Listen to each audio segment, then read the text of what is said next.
Thanks for coming back to our site. We're excited to see you today. Today, one of the things we're going to show you is step-by-step how to make this simple 10-knot plant hanger. And this will hold a really wide pot up to probably 10 or 12 inches, and I would say probably up to 30 pounds. So I'm going to go with you pretty slow, step-by-step, to show you just how simple this is to make. And it's a great little gift idea. One of the things that I love about macrame is there's so little that you need in the way of tools and supplies. You need a lighter. Obviously, you can use a little flick of your Bic lighter. I use this just because it has sentimental value to me, but we'll use that to finish off our products. You need a good pair of scissors. I use Gingers because they're good quality fabric scissors, but you could use anything like a Fisker. Just stay away from like a child's scissor. It won't be sharp enough to cut the macrame cord.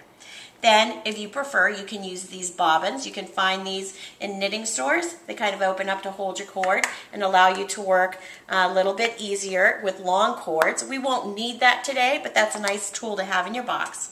And then the last thing is this 1.5-inch ring.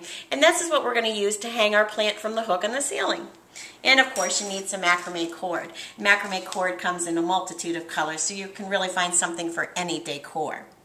So first thing we have to do is measure off 4 52-inch pieces of cord. And I actually have my counter marked because it's easier for me than using a yardstick every time since I do such a large volume. So I'm just going to go to my marks and measure once and twice.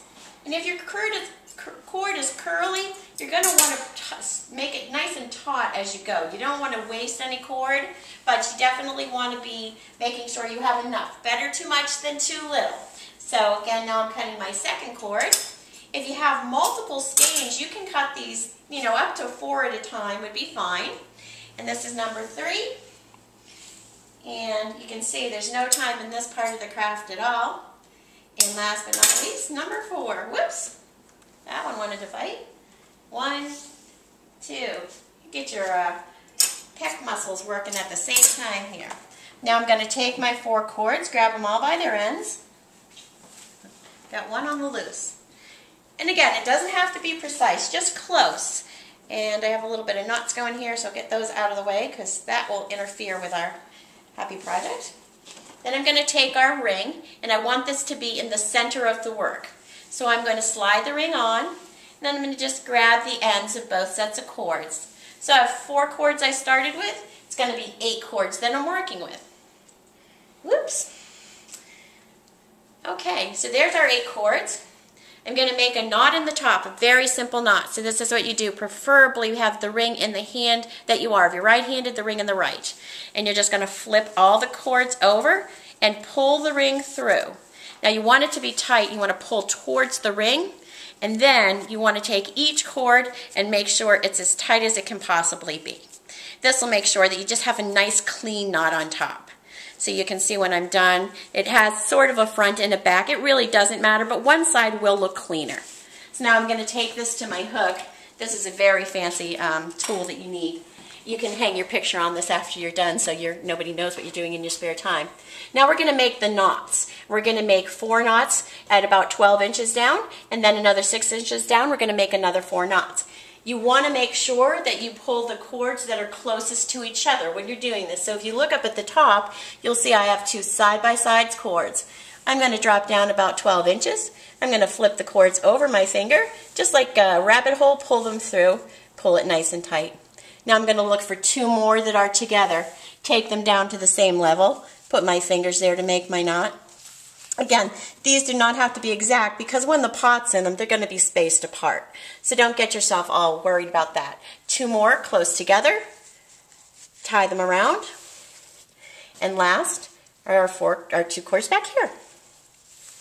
Okay, that's our first set of knots, halfway done the project.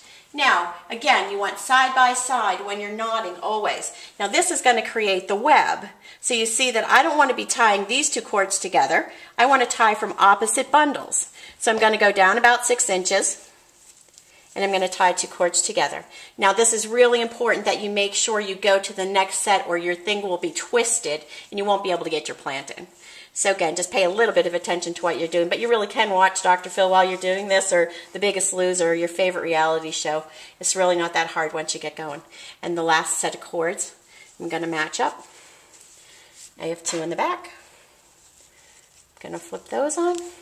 Then I'm going to go down about maybe 4 inches, 4 to 6 inches. I'm going to make my final knot. Again, it's the same as that top knot, just flipping all the cords over, pulling it nice and tight, pulling each cord individually.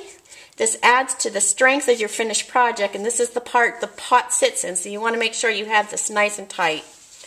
Now, I'm going to take my scissors, and I'm going to trim it off. I like to leave 6 inches, but you can leave whatever you like.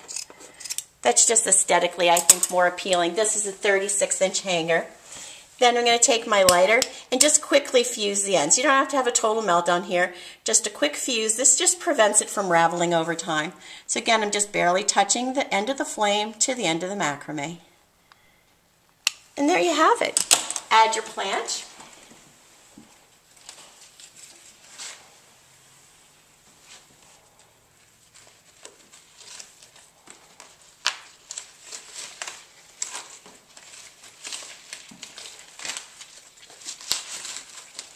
A lovely gift. That's the basic design. We hope you'll come back to our site to learn some more complicated patterns and to really see some other ways that you can just modify this simple design. Thanks for joining us. We'll see you back on the site.